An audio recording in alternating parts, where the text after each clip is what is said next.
So I finished cutting the rabbets here, and I've just taken the upright fixture away from the machine for the moment just so we can have a look. What we're now going to do is we're now going to finish the tail cuts, and we're always going to be cutting part from each of the edges here. So the very first cut that we put on this edge here needs to be very, very shallow so that we don't have any tear out of this here. So you can see that I've moved the fence away from the bit, and we're just going to take a look at the template.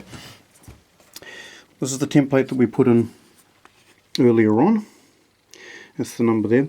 And you can see, if we're just looking through the finder here, we've got A cuts and we've got B cuts. And we've already determined that it's going to be our B cuts that we're going to use for the tail.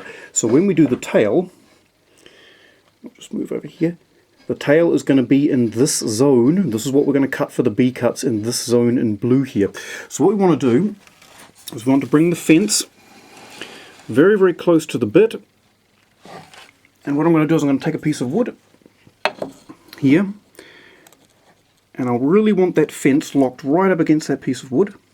So, okay, that's perfectly flat there. Now if we take a look back over on our cursor here, we can see that these here are going to be our first B cuts, and on this here, this is 25, 26 and 27B.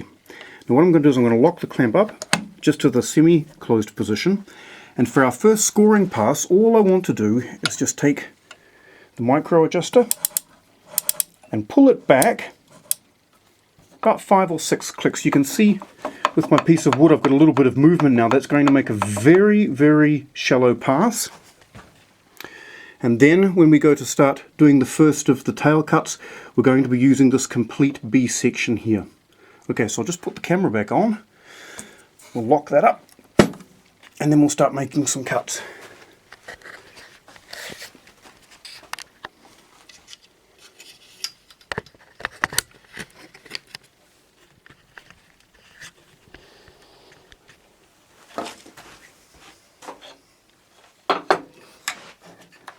So it's just a matter of flipping this back over, making sure that it slides nicely. Okay.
And there's our tails.